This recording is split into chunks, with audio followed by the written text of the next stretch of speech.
Greetings, everyone. Pete Pardo here from Sea of Tranquility. Welcome to another episode of, I don't know what we're calling these anymore, but I've assembled once again the All-Star cast to talk about bands that blur the lines between genres. Let me introduce Mr. Scot Lade from the Prog Corner, Greetings. Brendon Snyder from Brendon Snyder, Hey, how are you, everyone? and Grant Arthur from Grant's Rock Warehouse and the Contrarians, There you and go. frequent guests on Ranking the Albums here on the channel on Sea of Tranquility. I am Pete Pardo. Thanks for joining, everybody. So a couple of weeks ago, we did a show where we talked about a few bands that could be prog, could be pop, could be whatever, could be art rock. What does any of that mean? We don't know. Well, we're kind of doing the same thing today, but there's really no art rock here. These are bands we're going to talk about today that, to a lot of people, they are prog rock bands. To some people, they're hard rock bands. To others, they might be pop bands. And you know what? All these bands have done albums that fit into all those categories. So that's why they confuse us, because they never stick to one thing long enough to keep that one audience hooked all the way through the catalog. So we're talking about Styx today. We're talking about Kansas today. We're talking about Ambrosia today. And we're talking about Starcastle today. So yeah, and let's start with the earliest one here, the oldest band here. Let's start with Styx, because I know we're all very excited to talk about Styx because we love Styx. So this is a band that, going way back, released a couple albums on a record label called Wooden Nickel Records, right? Which, did anybody else ever appear on Wooden Nickel Records? That's a good question. Uh, I've never seen another record on Wooden Nickel, but those first four Styx up. I'm sure someone else was on it, but God knows who.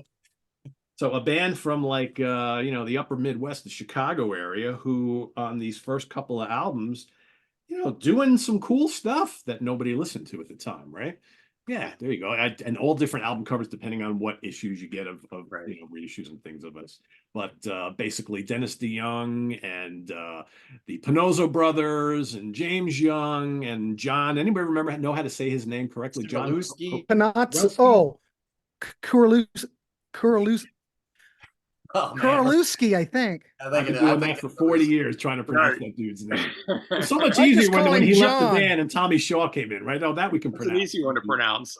Thank I God for just call Tommy him Shaw. JC apparently. Yes, Oh, much easier. We'll call him JC from here on out. But yeah, early Styx stuff was cool, man. I really dug it. I mean, they had a little mini epic on their debut album, which was really, really fun. Their second album is actually really, really good. People just remember it for the hit.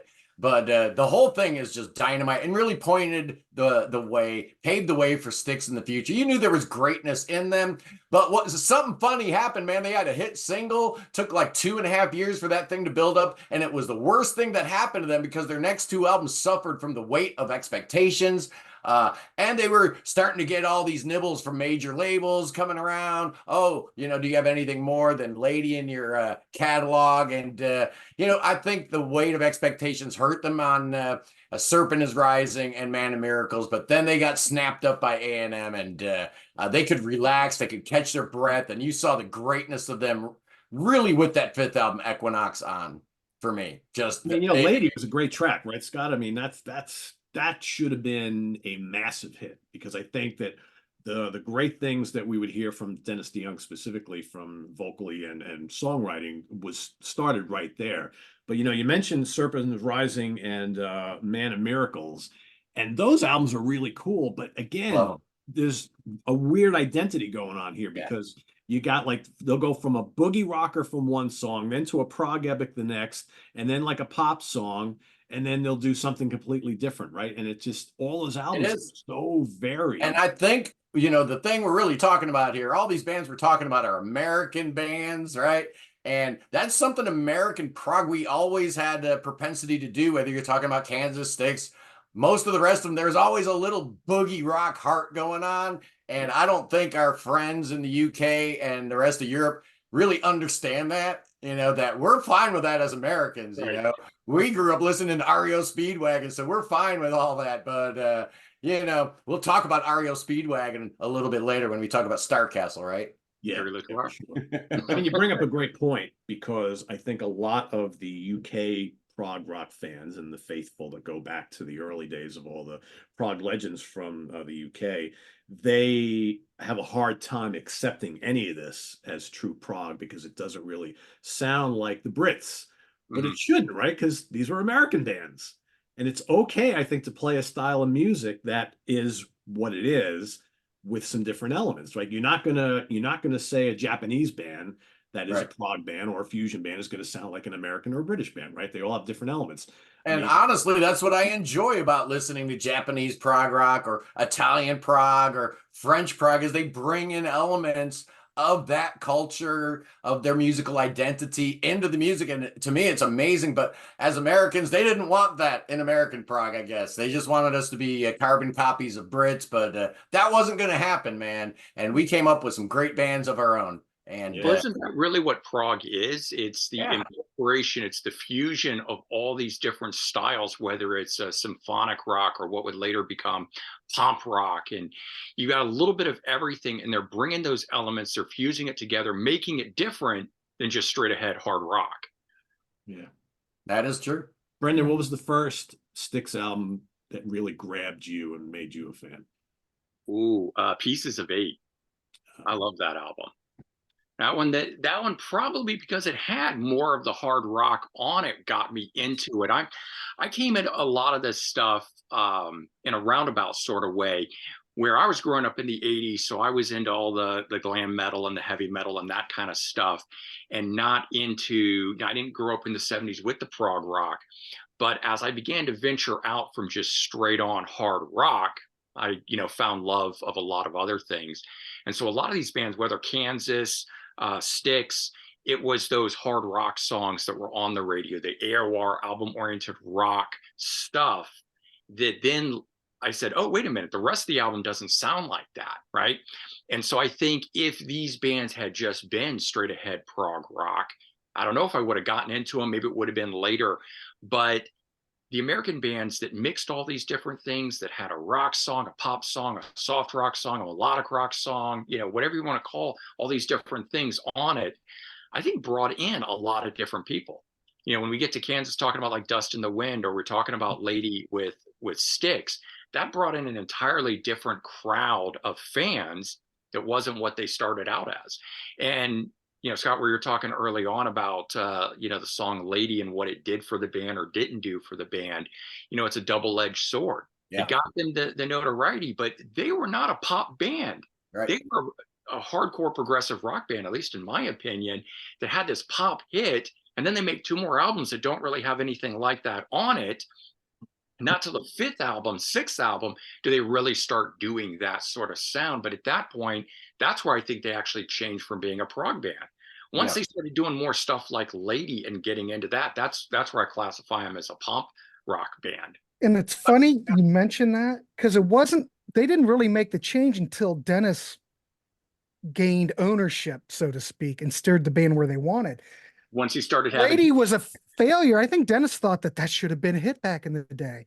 Right. But if you look at Man of Miracles, that's a James Young album. Yeah. Look how much love James that Young's lyrics. on there. And I like James Young. I like it. I wish they would have had more of that. But once Lady became that hit, that was the end of James Young, ladies and gentlemen. He only got one song, an album.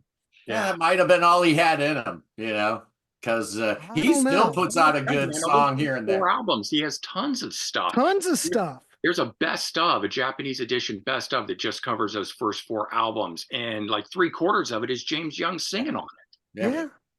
He was like the main guy. Forget that before Tommy Shaw joined the band, this was basically James Young and Dennis DeYoung. Yeah. I mean, they sang equally on the albums, co-wrote. Yeah, I mean, it was James Young was a major force in this band. And I think once you really start to investigate all the early albums and then you go forward, you're like, oh, I almost want to hear a little bit more James Young on some of the later albums, because you get 1, maybe 2, and then now, like with the more recent albums, you don't get enough of them. In my Not at all. Yeah, you get 1 verse on the latest album. Yeah, I think I heard an interview. They did an interview they were on the local, Columbus radio station, and James said, well, once Tommy got in the band, he couldn't compete with that. Yeah, he was just so far ahead of him in songwriting, vocals, guitar playing, everything. he said Tommy can play anything. And he was just so brilliant that he said, Tommy, I can't compete. I'm a huge Tommy Shaw fan. I think he absolutely was critical, not only to the commercial success of the band, but the artistic success of the band, because he was another A-plus singer. And let's face it, nobody's going to confuse James Young with one of the great rock singers of all time. His voice is a little hinky, let's be honest. So now you've got two world-class vocalists in your band, and that does change the dynamic. But that being said, this still might be my favorite Styx album, man. They just everything just falls together this album right before Tommy joins the band. I think Equinox is 10 out of 10. But then the first one with Tommy, come on, man. Oh, this album's perfect. Turn It On, the title track, Mademoiselle, I just love it. Their 7th album, which was released on the 7th day of the 7th month of 1977. Absolutely perfect. And they had 4 perfect albums in a row, man, because Pieces of 8's perfect to me, too. Those 4 albums, that 4-album run, honestly, I put up with just about anybody's. And I mean that seriously. Those 4 albums to me are absolutely perfect. And they kind of lost their way after that. Went, maybe a little more pop, a little more commercial. But, going back and listening to Paradise Theater and Cornerstone, those records aren't terrible, actually. They're pretty good. No, they're great.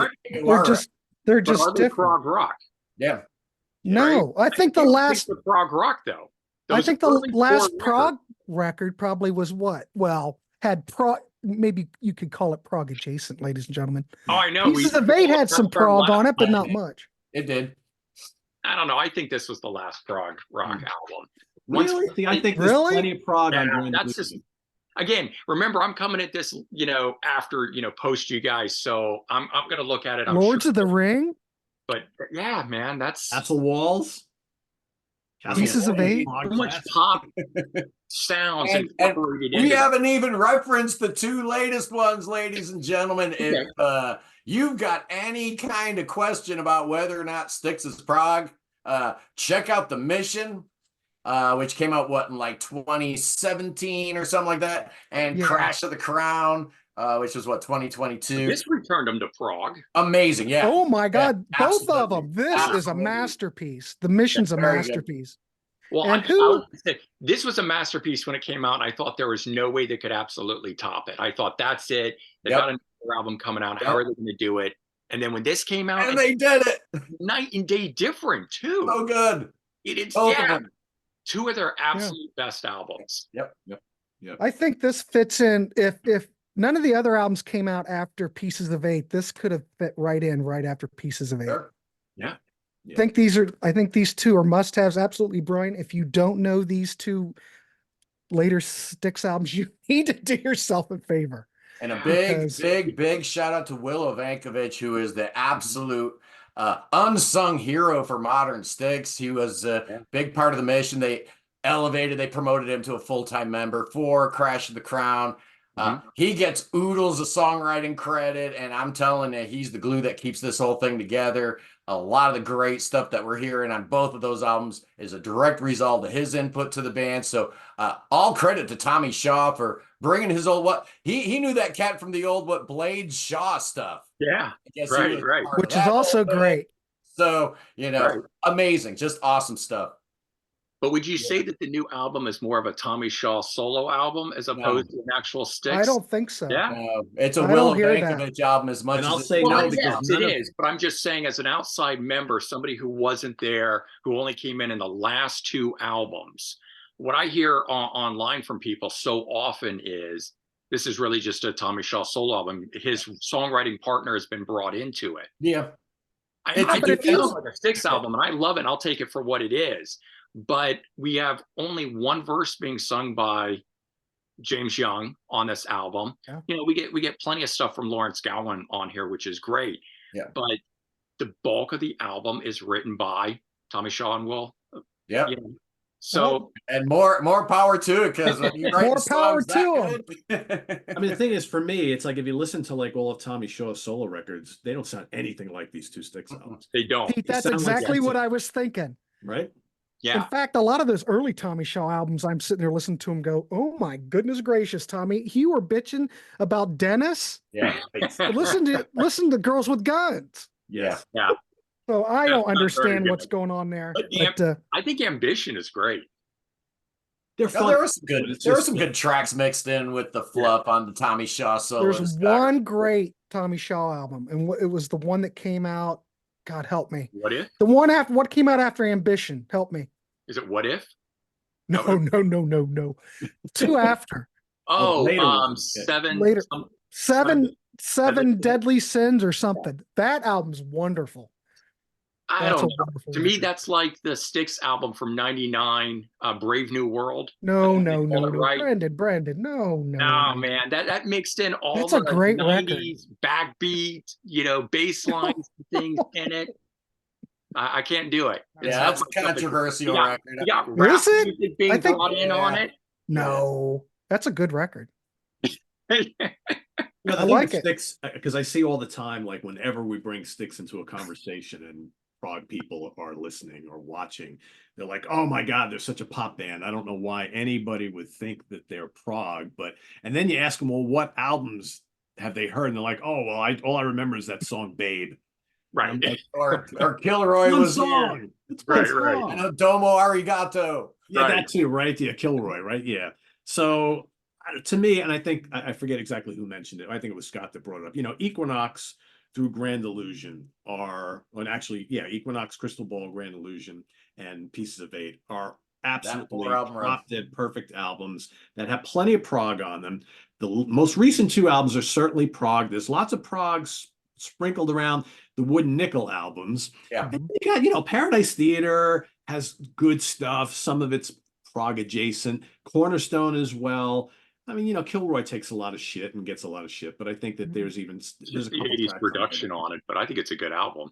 It is what it is, right? It's better than I I mean, remember. Don't Let It End's a great Dennis song. I'll give it that. Haven't We Been Here Before is a good song.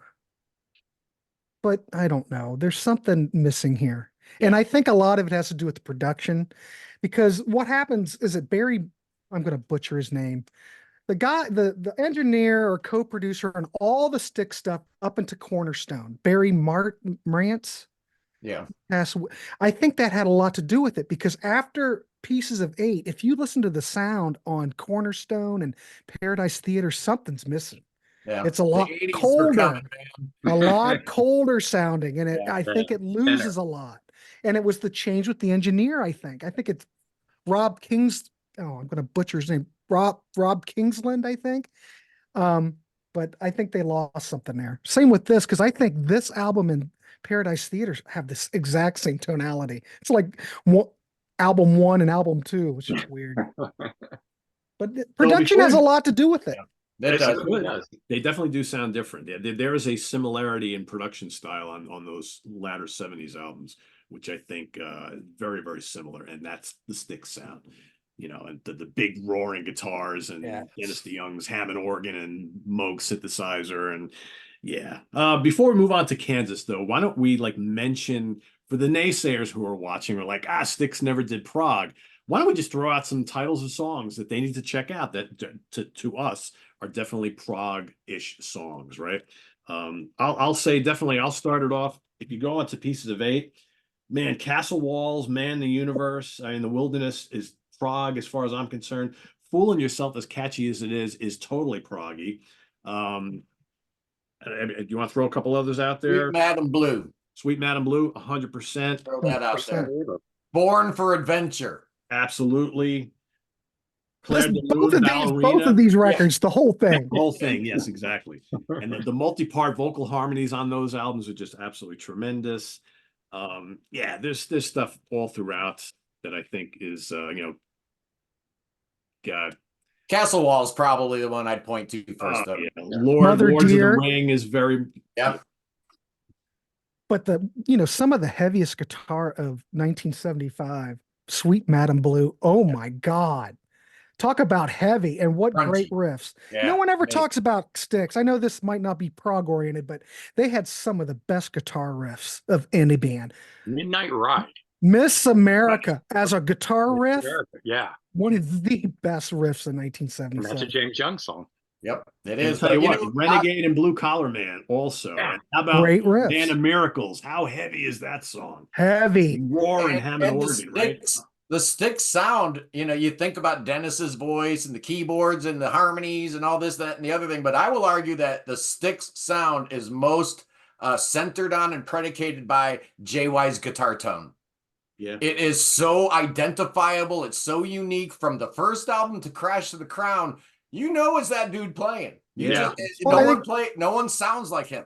No. One of the things I used to like when I was a kid is that since I was learning to play guitar when I was 13, is that the Styx albums like Grand Illusion and Pieces of Eight would always list who's playing the guitar solo. And you would always know. And you know what? Tommy Shaw needs to get a lot more props because all those Tommy Shaw solos are absolutely killer. Mm-hmm.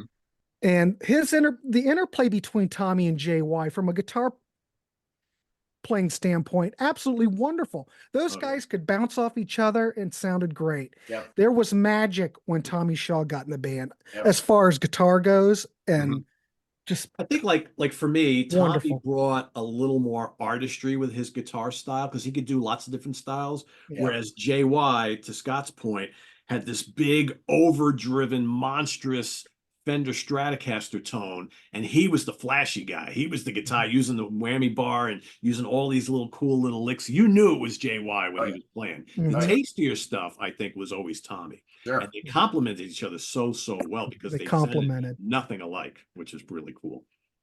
So yeah. All right, let's move on to Kansas because we could probably easily talk about Styx this week. Yeah, could do a whole show on Styx. Darn near did. Yeah, I know, right? So to me, with Kansas, there has never been, are they not a prog band? But I think because, and I don't remember who mentioned it, on the early albums, they throw a boogie track or two on every single album. Yeah. And then they had a big massive hit with Dust in the Wind and Carry On Wayward Son, right? Which Dust in the Wind ain't prog. Carry On Wayward Son is probably the most accessible prog epic we've ever heard on U.S. pop radio. Song. Yeah. Undoubtedly. It's arena rock at its best. It's arena rock. I don't think it's really prog. Not at all. But it's so many different components, so many different parts. You've got at least 9 different riffs in that song that are Frankenstein together. Why it is prog, right? Because you've got amazing chord progressions. You've got counterpoint, and you've got a good storytelling lyrics. So it's borderline. It's obviously AOR, but it's also prog. Right. Prog adjacent. Just like Roundabout. Prog adjacent.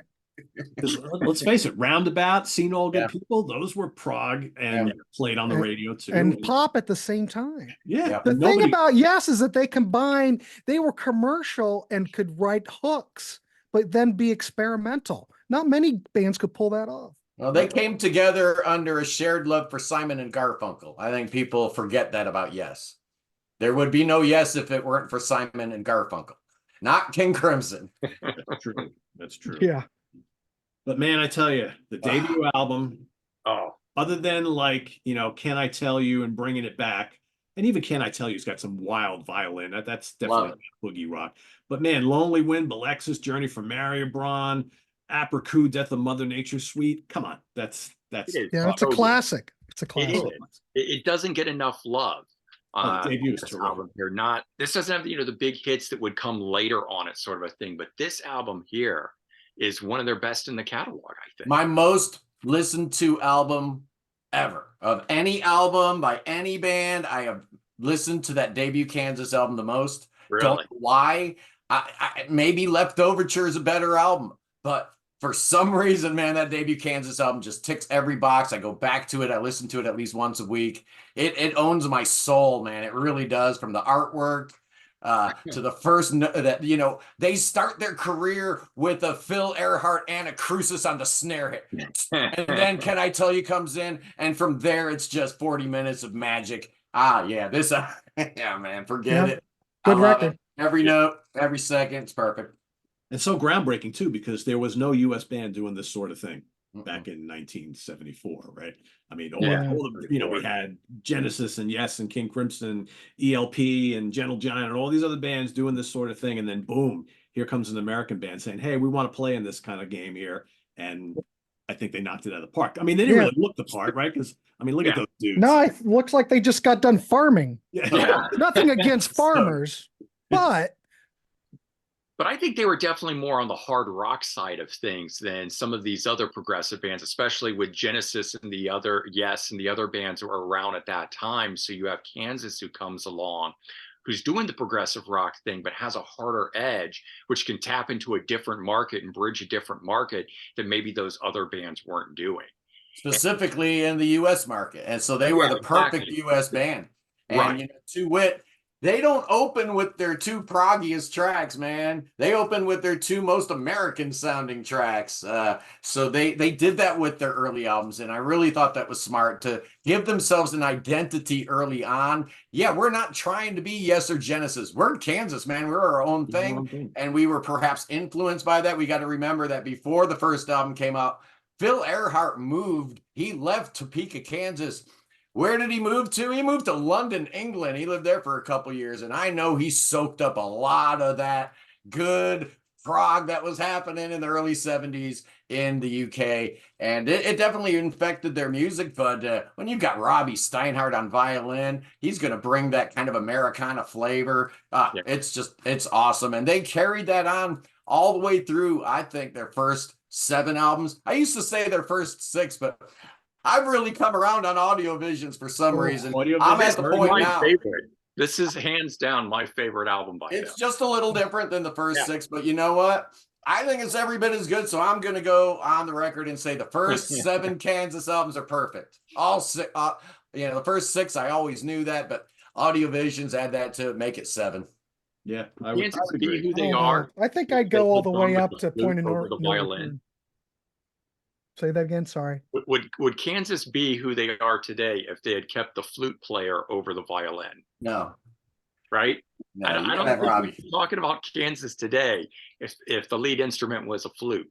Yeah. Right? Yeah.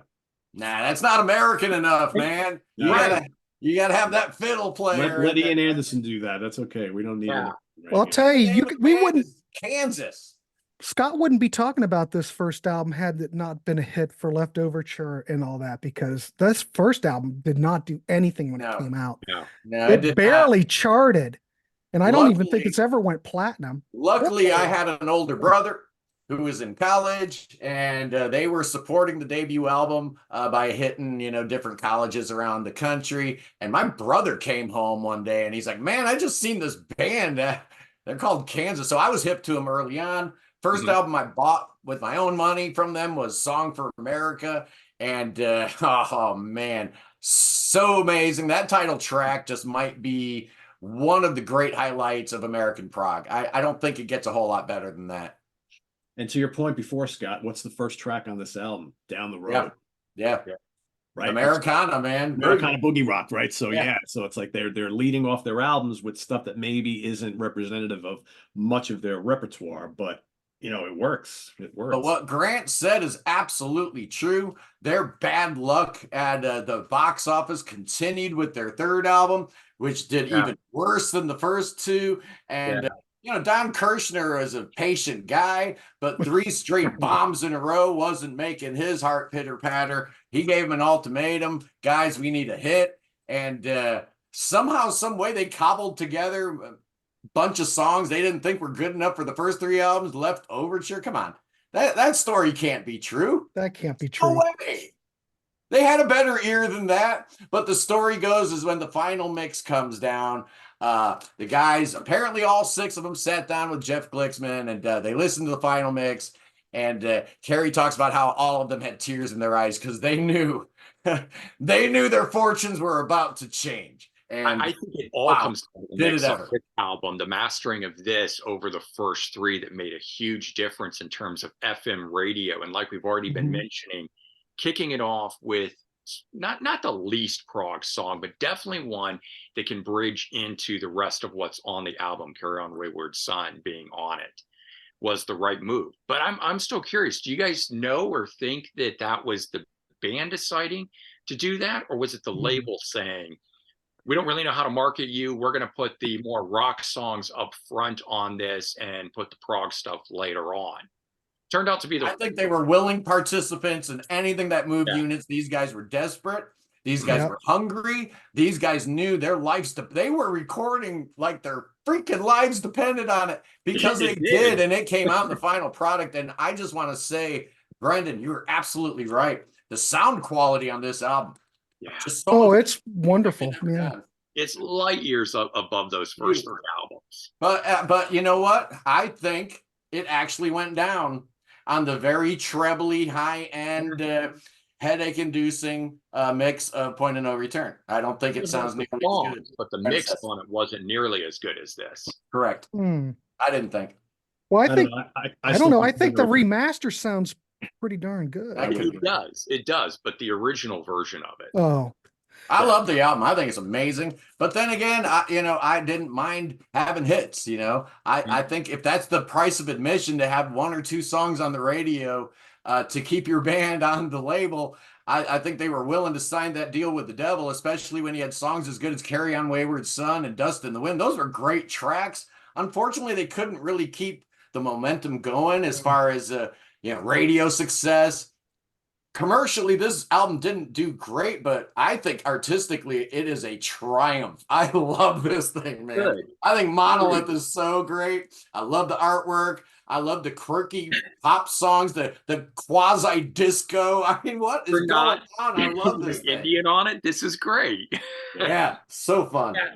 No big hits off of this thing, but I actually say from start to finish, I think this is a more solid album than some of their other ones. It just works from start to finish. It's one of those albums that's good despite not having any big major hits on it. And as a result, it might be their most underrated album. Yeah, I would agree. And then we get to the one, this is the final album of the glory years. Everything would implode after this. During the recording, I guess both Dave Hope and Kerry Livgren made it pretty clear that they had changed their life and converted to Christianity. And all the cocaine in the world wasn't going to be satisfactory for Steve Walsh at this point. Something was going to give, but they still had one more great album left in them, didn't they? Wow, Audio Vision's fantastic record. Oh, yeah, the madman himself. It is a good record, but his voice, you could start hearing it. With Audio Visions, it wasn't quite where it was, but he would leave the band, and he did a couple records without him. I'm not crazy about those two, and I have a lot of friends that love those 2 albums, and I think it depends when you came into the band as a 70s guy, maybe production. Fight Fire with Fire. I mean, that's a great track. They were definitely embracing that 80s sound. They were getting much more into the hard rock. They were leaving that progressive thing aside from it. And these were just good, straight ahead arena rock style songs. I mean, there's progressive rock tracks, but those moved to being only a couple tracks and everything else was geared towards the radio. Whereas Point of No Return and the other earlier albums would be the couple radio tracks with the prog stuff. So they really shifted coming into these 2, but I don't know. I've always liked them for some reason. Well, Brendon, do you like the next 2 also? So you've got Carrie leaving and then you got Steve Morse coming in. Those are also I'm a big Steve Morse fan, so I love Power. Power's great. This is a huge misstep. I don't know what went on here. This is so I like the last song. What is that? The Bells of St. George or something like that. That track is really nice. The rest of that album is really unmemorable. It is completely. But this is kind of a cool record. Power is kind of cool. This is cool. But again, the band has changed so much on between these 2 albums into these 2 albums. No violin. Yeah. They're almost unrecognizable as Kansas, but a great band, great albums nonetheless, in my opinion. But they've definitely veered from what they started as. That's where I would say they are no longer prog on those albums. Well, there's no prog on here. Would you agree? I would agree. Yeah. See, I hear Monolith, and it sounds like a band who's tired. They've had a great run, and we're still putting out records. It might be considered a forgotten classic to some degree, but they sound tired to me. And then when they get to Audio Visions, it's like, oh crap, we probably shouldn't have put Monolith out. I don't know, Well, man. now we're gonna have to get some hits because now the record company's on our backs. So we're gonna have to It- make a really commercial record, and that's what I hear here. I keep hearing a band that's trying to find themselves. Yeah, a It's little night and bit. day You difference know, between these two albums. Oh, yeah. Absolutely. I mean, I you could think- say this is the last Prog record until the two Yeah. records, the 2017 album, and Yeah. but I don't get this. I'm Probably sorry, record. gentlemen, I don't get it. Oh, you don't Really? like that at all? See, I dig Oh it. no, I think it's hideous. Oh, really? Wow. yeah. Wow. You see, the thing Compared to to what me, came before, Killer rock track. how have the mighty have fallen, ladies and you see, gentlemen? I think Kansas actually believed in Monolith. When I saw them in 1979, with the Atlanta Rhythm section opening for them, they played every single song off that record. Every one of them. They played every song off of Monolith. Maybe that was the mistake. They really believed in that record, rightly or wrongly, and I love that about bands when they go, they hit the road and they feel like this new record is the best record, right or wrong. At least that confidence, I think, does help them in the studio. When you got to swing for the fences every time, man. If you don't, you end up with something like In the Spirit of Things, produced by a drunken Right. Bob Ezra that just didn't really do anything at all, but they did the right thing after 2 violinless albums, and they brought David Ragsdale into the band and kind of righted the ship with the Freaks of Nature, an album that I don't have it on vinyl. Is the only one I don't have right now. I like Freaks. I of don't Nature. have it. I do like that record. You don't like it, Brendan? No. A cacophonous sound to it. To me, it seemed Well, disjointed. it is. Bad I tell you cover. what, Steve Walsh's vocals were already not sounding good. Yeah, they're wrong. Is that what killed him? I'm throwing this out there. Was it all the coke? Yes. Is that what killed him? Yeah, he admits it too. Because what a great singer, and what a shame that drugs would do Produced by that. Jeff Glicksman too. So I would have expected this thing to have a much better sound to it, but it's also what, in like 1994 or Yeah. something? It's the 90s and things were weird. Everything was imploding music wise in the end.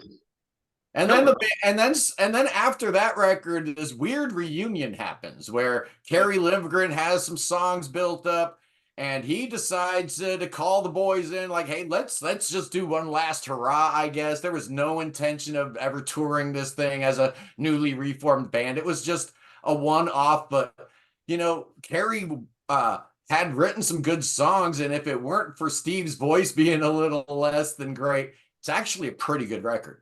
It is. Yeah. I like that one. Yeah. Virtually Big unknown. Christine. It didn't Well, that's sell. the thing, It didn't do yeah. anything No. on the charts, did Do it? anything. No, Wow. you had to tour a record for it to do anything. And what was this, 1999 or something like that when that came out? So, their heart and soul really weren't in it. And as a result, it didn't do anything commercially. But it would take Steve Walsh leaving the band again and the band being revitalized this century. And I'm really excited about the future of this band, man. I really am. They put out 2 stellar records in the last 8 or 9 years. We had the Prelude Implicit, just such a phenomenal record. You've got Ronnie Platt on vocals. I think he's absolutely dynamite. I've known about this guy for a long time because when one of my favorite American bands, Yes the Urfa, reformed to do a couple shows, they used Ronnie Platt as the singer, and he nailed it. So he's been on my radar for a long, long time. And then how do you make a good band even better? How about adding Tom Brislin to the group? And you get the even better Absence of Presence. I'm really excited, man. I really can't wait to see what the future of Kansas holds. And I know, Phil Earhart's had his health problems and whatnot, and Ragsdale's not in the band anymore, but the future's bright for Kansas. Absolutely. Dude, man, just came back. Zach's back in the band, so that is big news. I am so happy. He was responsible for a lot of the songwriting, so the future's looking bright. Yeah, I think one of the things about Kansas returning with these 2 albums, and it's very similar to the Styx situation, is that they come back and they're embracing their early sound, but you have all the elements back in place. So you've still got violin, you've got 2 guitar players, and 1 main keyboard player who, quite frankly, I mean, Tom is like an amazing musician, but then Ronnie also plays keys as well, kind of like what Steve Walsh did. Steve Walsh sang and played keyboard. So you've got all the elements in place to deliver music that still sounds very much like Kansas. But the one great thing, because you hear people all the time, oh, no Steve Walsh, no Kansas type of thing.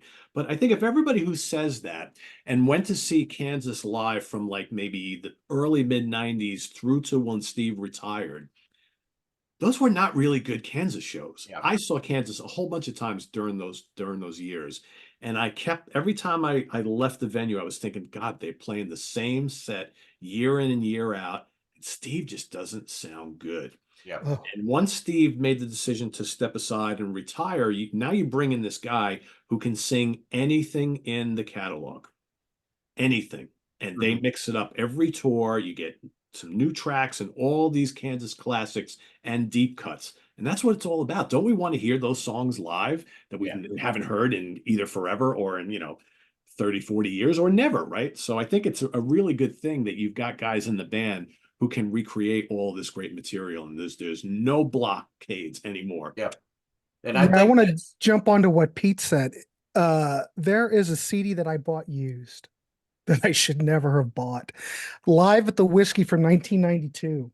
And it's got Steve Walsh on vocals. And it's really sad. Right? It sounds terrible. We're not trying to rag on Steve Walsh. We love him. He was great back in the day. We love Steve Walsh, but it really is sad what had happened. And check that out on Discogs or something. I don't know, but don't buy it. Listen to it on YouTube. But he talked about seeing Kansas and putting on a great show these days with this new lineup. I've seen both Styx and Kansas in the last 4 or 5 years, and they're both really putting on dynamite shows. So if you're on the fence, do not be, because honestly, I would rather see like a revamped, revitalized lineup than a tired lineup that just can't get it done anymore. Both Kansas and Styx have put together live lineups that actually can deliver the goods night in and night out, with stellar vocal performances, which, let's be honest, is the hardest thing to recreate. Yeah. And these are not bands that are, using a lot of backing vocal tracks and stuff like that. They're not hiding their mistakes. They were pretty much letting it all hang out there. So if Larry Gowan hits a wrong note, you hear it. And if Ronnie Platt, oh, wait a second, Ronnie Platt doesn't hit wrong notes, man. He's just so good. Amazing. Go see him. Go see him. Yeah. And for everybody, and it's a whole separate conversation, but for all the people who are watching, we're like, they're all just tribute bands nowadays. It's like, well, they've got every right to go out and make a living. And some of us still want to go see this stuff live, right? Why not? And, no disrespect to a retired Steve Walsh or Dennis DeYoung, right? We love these guys, but the bands have continued on, and they're still making new music, and they're still going out there and playing. So, yep, great stuff. And they have earned the right to play with whomever they want. And we hear this debate all the time in the Yes camp, especially because, lineup turmoil is their middle name. Right. And the reality is when you've paid your dues, if you're Steve Howe, you have the right to play with whomever you want to. If you do not want to play with John Anderson and Rick Wakeman anymore, you don't have to, man. And the audiences can decide whether to go see your show or not. So we ultimately have the final say. But they've earned the right to do whatever they want to do, play with whomever they want to play with. And ultimately, the consumer is the beneficiary, because a band that's happy, is going to play a whole lot better on stage. Yeah, sure. Right. Yeah. True. So speaking of Yes, how about the what originally was called the Yes Club, Yes, right? Starcastle. Oh, yeah. Yeah. I hear more Styx in Starcastle than Yes. Well, it depends upon which album. Yeah. I mean, Citadel. I hear a lot more Styx on Citadel. Yeah. You know what it is? I think because of Terry Luttrell's high-pitched vocal style, which weirdly enough, sounds a lot like John Anderson in this band, but not when he was in REO Speedway. What happened to him? I have no idea. Did he get a procedure done? I don't know. Something happened to him in between. It's weird. And you know what's weird is the story of Terry Luttrell getting fired by REO Speedwagon. They were doing the mini tour of the Midwest of the U.S. In support of their debut album. And somewhere between Peoria and Champaign, Illinois, they got in a fight. He got fired. And so they pulled the van over on the side of the road at 3 a.m. and they kicked him out in the middle of a cornfield and they said, dude, you're out of the band. And he's like, that's how I got fired from REO Speedwagon. Wow, that's not very nice. That's awesome. Yeah, I think the record label wanted like their own American, yes. So I think when the first album came out on Epic, I think my guess is that Terry kind of altered his vocal style a little bit, because I think the first album is very Yes sounding. Yeah, Yeah. But I would agree with Brendon and Grant that maybe by the time Citadel comes, they're mainstreaming their sound a little bit more, and I think that's where the Styx thing comes in. And I think the way that they use like synthesizers in this band is more similar to what Dennis DeYoung was doing than what Rick Wakeman was doing, to me. Yeah, I think so. And I'm a big fan of the guitar work on that first album in particular, and I find it very curious that the first album. Who produced the first album? I don't even remember. Engineered by Norm Kenny. Produced by Tommy Vicari. But the second and the third one are Roy Thomas Baker. Right. And yeah.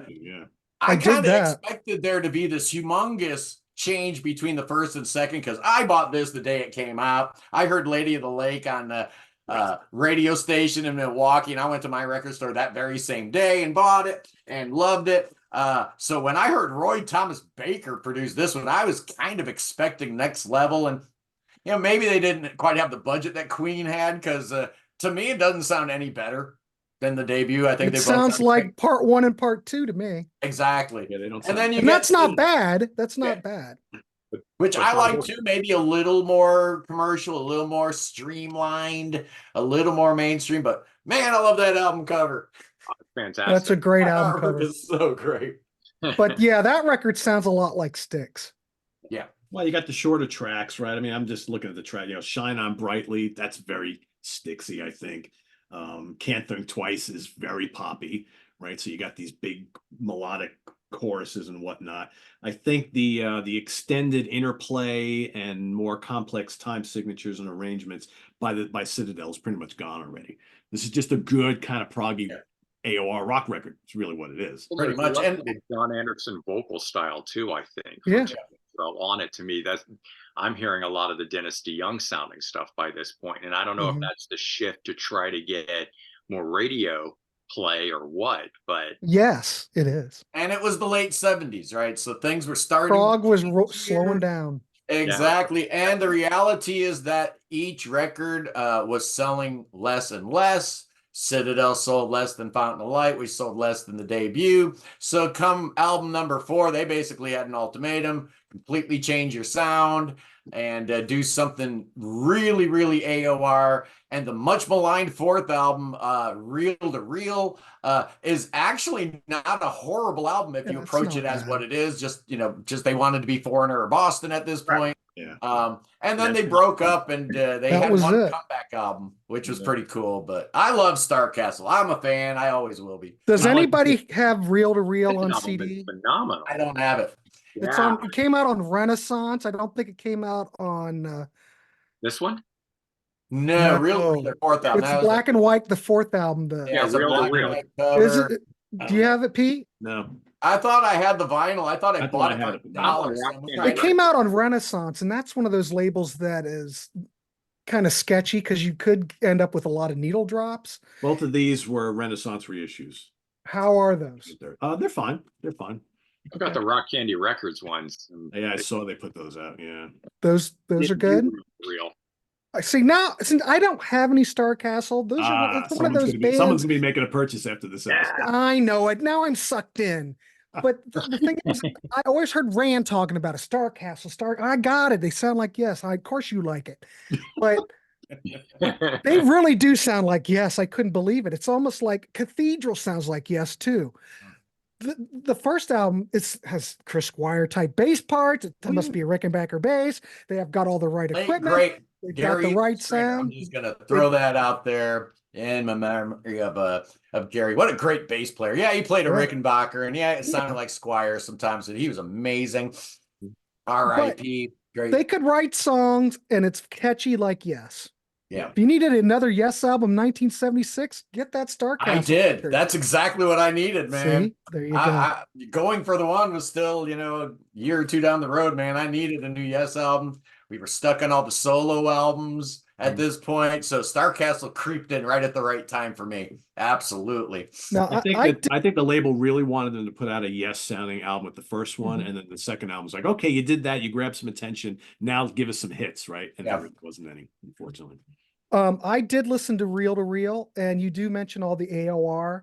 The thing that I find about that record, you know, you almost have to look at that record by itself because it's such a drastic change. But yeah, if you like Boston, Loverboy, that kind of stuff, Reel is good. But the harmonies, these guys, no one's really mentioned that the harmonies on all these records are absolutely stunning. Yeah. These guys can all sing. They sound wonderful. The riffs on Reel are good. I think the songwriting's okay. It's just, I don't think people could accept it, you know? No. I think it's an okay record for what it is, but a band called Starcastle, I'm sorry, Pete, but a band called Starcastle has to sound a certain way. Right. Well, that's probably what killed them. And if Reel to Reel had come out 2 years later in 1980, 81, I think it would have worked. 1978 was just a little too early for that. You didn't have the Lover Boys and bands. No, you are 100% correct. It was ahead of its time. Wow. And in saying that, Brendon, so they were too early with that sound. This is too late. Yes. That's always been my thought behind Starcastle. Timing is everything. Their most progressive album is Reel to Reel. You know, Scott, you're right to some degree. Yeah. That's funny. They were too early for what was coming, but it fits we haven't really mentioned these albums we're talking a year and a half here. Yeah. Right. 3 of these came out, and Prog is already dead by this point in time. So they were doomed. They were doomed. But you know, there's another band, our last band to discuss today, that I think figured out pretty early on that, like, well, this is what we really want to play, but yeah, this is not in fashion anymore. So we're going to do a complete about face, and then they became superstars, and that's Ambrosia. Oh yeah, David Pack. Oh yeah, that first Ambrosia album, man, come on. David Pack was on top of his game, sounding so good. These songs are fantastic. They're accessible, you know. It took me a while actually to come around to the fact that Ambrosia was Prog. I knew all these records. I never associated them with Prog until later on when I went back, and obviously Ambrosia had moved even more commercial. And then going back retrospectively, I'm like, wait a second, this is super proggy, as is their second album. Oh yeah, for sure. I find tons of prog in both of these. Oh, they're prog all the way. They're killer records. Alan Parsons. Yep, that's right. I hear a lot of soft rock, yacht rock style stuff on these. And the fun thing is, I only knew them from their radio hits, their top tens, you know, that were on the Billboard and stuff, and thought they were a soft rock band. Yeah. I saw this album, 180, and it was on Rock Candy. I like what Rock Candy does. So I said, I got to give this a chance. And I couldn't believe what it sounded like. So I go buy some more. And I get these albums, and I'm like... And you went into shock. Yeah, I was completely shocked. Luckily, I like Prog, and I also like AOR and arena rock and stuff like that. So it all works for me. But man, I think the band would be a lot bigger if they had stayed in a particular area or genre for a longer period of time. But having a total of 5 albums, you know, under their belt, just not enough in one area long enough to build up a solid fan base. Because they followed up this pretty big album with this, which isn't commercial at all. Yeah. No, this is back. I like it. It's proggy, it's hard rock. It's nothing like this. Right, I mean, but it's not. You know, this was their yacht rock album. I don't remember this getting much of a push. Not at all. Yeah, I was working in the record stores back when that came out, and I never had a label guy come up to me and talk about it. I never had nobody come in want to do an in-store display or talk to me about anything to do with Ambrosia. And I think Brandon hit the nail on the head. They only had 5 studio albums, but you know, they kind of had the schizophrenic personality that, you know, audiences didn't know what to do with them. Labels didn't know what to do with them. So if they had a hit or 2 in them, so let's squeeze that out. And that's pretty much all they really knew what to do with David Pack and his crew. But man, those first 2 albums just stand the test of time with the Alan Parsons production. And, you know, you can look at, you know, little offshoots like Pilot, If any of that stuff is proggy, which I absolutely think it is, but only retrospectively have I shoehorned some of that stuff in, because in real time, man, it was it was just music. And now going back, like Brandon said, going back to those first two albums, it's obvious that those are prog albums. 100%. The thing about it, you mentioned the production is good, the songwriting. These are all catchy songs on here. Yeah, they are. So, nice, very nice. That was kind of a big hit back in the 1975. And if you know Kurt Vonnegut, if you're a book nerd like me, immediately when I saw that song title, I'm like, oh, I got to hear this band because I'm a Kurt Vonnegut freak. So Holding On to Yesterday. Holding On to Yesterday is great. But Mama Frog is like a Gentle Giant song. It's. But if you listen to Holding On to Yesterday, it's not hard to make that leap from here to here. Not at all. There's still prog elements here. It's prog adjacent, but it's a much lighter record. This is where, how much I feels on here. Yes. And that kind of set the hit. Hey, we're making money. So they're going to, what they're going to do for the next one, Yeah, this one is full of really double down, soft rock stuff. I mean, I was just looking at the release years of these. I have to wonder. This came out in 1980. This was a pretty big album for them. It took them 2 years to come back with this, and by 1982, I think this kind of thing is already done. So I don't think they struck while the iron was hot. But this album doesn't make sense, though. It doesn't. As a follow-up to this, no, it totally doesn't. I wonder what the logic was behind it. I don't know. I think one of the band members, don't quote me, I can't remember, but I think one of the guys came back from the original band. Yeah, their guitar player. The guitar player, was it the guitar player? Returned, after he left either right before this album, I think. He came back, and that shifted things as well. Maybe that's what it was. That could be. And maybe they were done, because I know David Pack, how long was it after this till when David Pack put out his first solo record? Wasn't very long. He probably had his eyes set not long at all. On a solo career, and that really didn't do very much. No, because he was being built as the star of the band for sure. Yeah. Oh yeah. Much to Christopher North's chagrin. We can talk Starcastle all day, but as for prog, US prog albums, these are my two favorite. Not this two. Wait a minute, not this one. Geez, Grant, use the right hand. It's a good album too. These two, right? I think are brilliant records. They have everything. They should have been a lot bigger than they were, I think. I mean, they were pretty big around this time, but it didn't last. Yeah. Your CD version of the first album, what label did that come out on? Warner Brother? Mine's on Warner Brothers. Because I bought the Japanese import like many years ago when it wasn't available here on CD, and I just get this stupid painting of them on the front. And I love the original. I've got the Japanese version of. I gotta have the original album covers. I know, and I'm sitting there thinking, I'm like, God, how can I get that cover of this? Because most people are like, oh, who cares, Pete? I'm like, I care. That's not the album cover right there. And I don't think these came out on Warner Brothers in that whole reissue camp where they reissued all their I don't think this didn't come out with that, did it? This only was a Japanese import, or did it come out? Oh, it came out on Rock Candy. Yeah, Rock Candy did these two, but I mean, I don't know. Did those even get CD reissues, or were they only on vinyl? These only came out on Warner Brothers. They came out in Japan originally. With I have all the Japanese releases here except for this one. This is the U.S. Warner Brothers. Okay, so all these are Warner Brothers brought them out, but the first two albums only stayed in print for so long. In fact, I think the whole catalog, I don't even think those sold hardly. You had to get them when you could get them. Yeah, they out of print forever.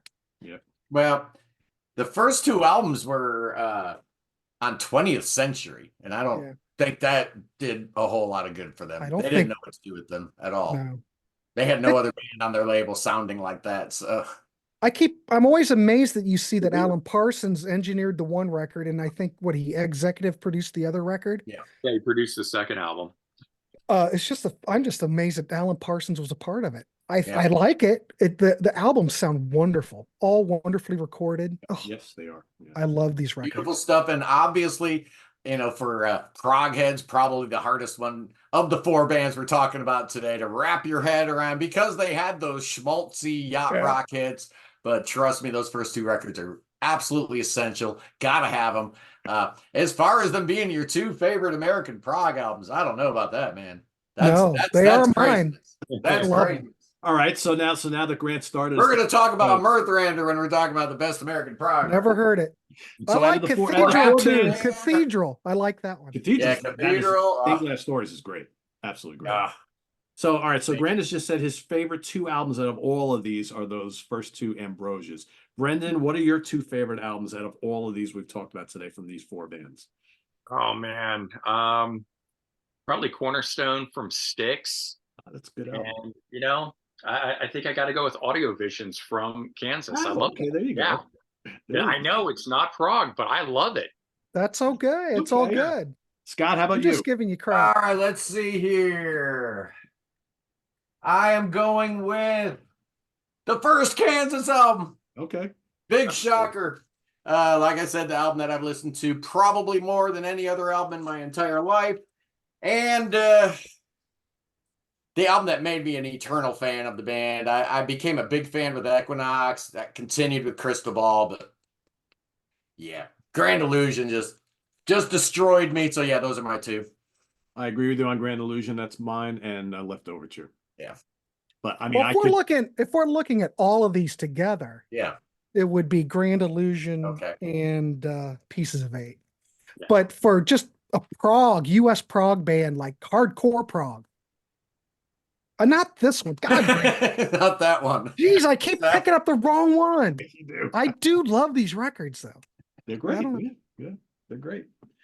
All right. So once again, I don't know if we really solved anything today, but that's not important. It's more about just talking about these great bands and these albums. So for everybody watching, give us your feedback on Kansas, Styx, Starcastle, Ambrosia. Are they prog? Are they hard rock? Is it pop? Is it everything in between? Yes, I think that's what we all agree on. Yes is the answer. I think we can all come out of this saying that we love these bands, and that's really all that's important. And any excuse to talk about them, absolutely, is a reason to talk about them. So, yeah. So before we go, you all have other channels. Just quickly, we'll go Scott, Brendon, and Grant. Just let us know what's happening in your neck of the woods coming up. Well, when's this coming out, Pete Pardo? Are you going to put this up tonight? Tonight.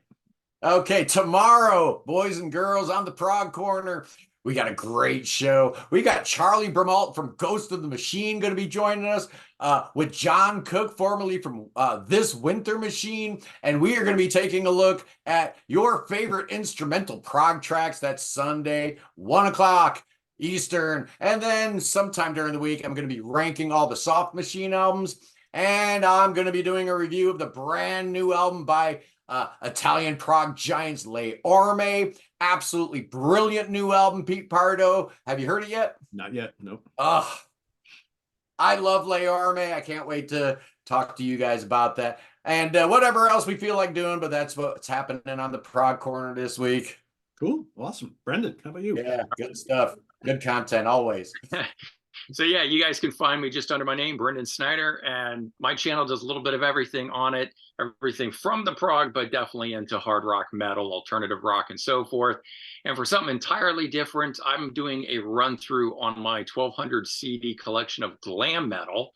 So an entirely, side thing from what we're doing here, but breaking it all down, pulling it out, talking about it. I'll be posting that tomorrow. You can check that out if you're into that sort of thing.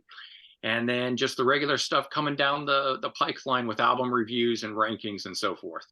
Awesome. Sounds good. Awesome. I was expected to run into you at Queensryche the other night down at Starland Ballroom in New Jersey. I almost did. Yeah, it's a good little venue. I've been going there quite a bit of late. So it just seems like it's easy for me to get to because it's not far from where my brother lives. So it's kind of works. Grant, how about you? All right. On the Contrarians, I always like to plug it because we want to see you there on Wednesday. We have the Contrarians live chat. Martin will be there. I'll be there. The panel will be there. The topic for Wednesday, 2 album covers, 1 ain't crap. So we'll be talking about it. The chat room will be open and we will be live. On Grant's Rock Warehouse, we just did our top 10 songs of A Flock of Seagulls. That was with Todd Evans and Stephen Schnee. And on Sunday, in the live, we're going live in the listening party. We're going to do instrumental guitar tracks. So there'll be Zappa. There will be Montrose. There will be all kinds of stuff. So, 2 hours we will be playing live music. So nice. Very Just so cool. everybody knows, Grant has asked me to guest on that Sunday. Yeah, live but we need to music talk. thing. So we'll arrange that at some point when I have like some free time on a Sunday where I can come hang out and That'll just be fun. shoot the shit and listen to tunes with Grant and everybody else. That'll be great. And Grant, I Yes, love sir. Flock of Seagulls. I don't care what anybody says. Oh, They Flock were of Seagulls awesome. was great. They They were are so fantastic. awesome. They were so awesome that Rush stole their sound. To some wow, I never really thought about that. Think But about You it. are 100% Think about correct. it and listen to Grace Under Pressure. It's a It Flock of sounds Seagulls. like a flock of seagulls. Oh my God, I never really thought about that. I don't know that I've ever thought about that, but now I'm going to have to. There's a lot of elements. Well, they were all influenced by all that stuff. You know, they liked all that Rush stuff. was listening to everything, man. You know, from the Police, and they just had great ears. Neil, Geddy, Alex, they were never gonna sit still, but they obviously heard some Flock of Seagulls, man. I love that band. Every time I hear the name Flock of Seagulls, I think of the scene in The Breakfast Club. Yeah. Yeah. Principal calls, what's his face? Oh, Hey, flock of seagulls. Yep, yep. I wish I had the hair. I want the Flock of Seagulls Right. hair. You can do it.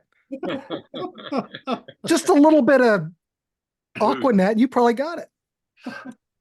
So coming up here on Sea of Tranquility tomorrow, Mr. Arthur will be back joining me, and we will be ranking the albums of this very cool U.S. band. Speaking of a U.S. band that kind of delves into this whole sort of thing, Roadmaster. And 4 records, all really good. Band from Indiana. Join us. You will be hearing about your new favorite band, folks, because this is a really cool catalog. So stay tuned for that tomorrow.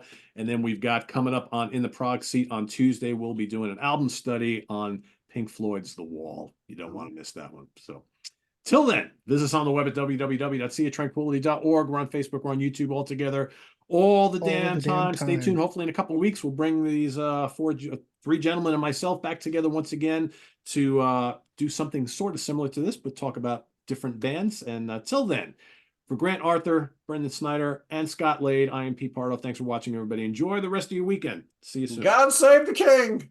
Take care, everyone.